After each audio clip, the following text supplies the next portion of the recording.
இஸ்ரவேல் ஜனங்களை எகிப்து தேசத்திலிருந்து விடுவதற்கு ஆண்டவர் எத்தனையோ காரியத்தை செய்யறாரு. ஆனா இஸ்ரவேல் ஜனங்கள் வெளியே போறதுக்குரிய வசதியே வரல. அந்த பார்வோனுடைய இருதயம் கடினமாகுது. பார்வோன் என்ன சொல்றாரு அப்படின்னு சொன்னா, நீங்க மட்டும் புருஷர்கள் மட்டும் போயிட்டு வர வேண்டியதானே, நீங்க எல்லாம் எதுக்கு அங்க எல்லாரும் சேர்ந்து போறீங்க, நீங்க இங்கேயே ஆராதிக்க வேண்டியதானே. அப்படி ஒன்னொன்னா தடை மேல தடை போட்டுட்டே இருக்காங்க. ஆனா ஆண்டவர் நினைச்சிட்டாரு, இப்படி செஞ்சா உங்களை விட மாட்டாங்க, இப்படி செஞ்சா நீங்க இந்த இடத்துல இருந்து போக மாட்டீங்க. அதுக்கு நான் ஒண்ணு பண்ண போறேன், அதிசயத்தை செய்ய போகிறேன். ஹல்லேலூயா.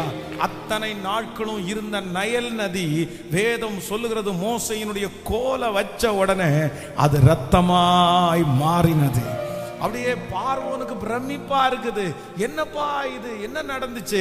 கர்த்தர் அந்த இடத்துல ஒரு அதிசயத்தை நான் விசுவாசிக்கிறேன். நீங்க ஏதாவது எகிப்தை போல ஒரு அடிமைத்தனத்திலே சிக்கி இருக்கலாம்.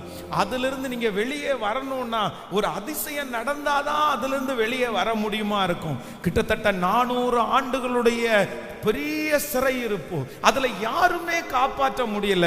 ஆனா கர்த்தர் அதிசயம்தான் செய்து இந்த பிள்ளைகளை வெளியே கொண்டு வரணும்னு நினைச்சாருன்னா, கர்த்தர் அதிசயத்தையும் செய்கிறதற்கு கர்த்தர் தயங்கவே இல்லை. உங்களை வெளியே கொண்டு வருவார். பல வருஷத்தினுடைய சிறையிருப்பு மாற போகிறது. பல வருஷத்தினுடைய அடிமைத்தனத்திலிருந்து கர்த்தர் உங்கள் குடும்பத்தை கர்த்தர் வெளியே கொண்டு வர போகிறார். கர்த்தர் நீங்க ஓங்கிய புயத்தினால கர்த்தர் கொண்டு வர போகிறார். நீங்கள் சந்தோஷத்தோடு வெளியே வர போகிறீர்கள்.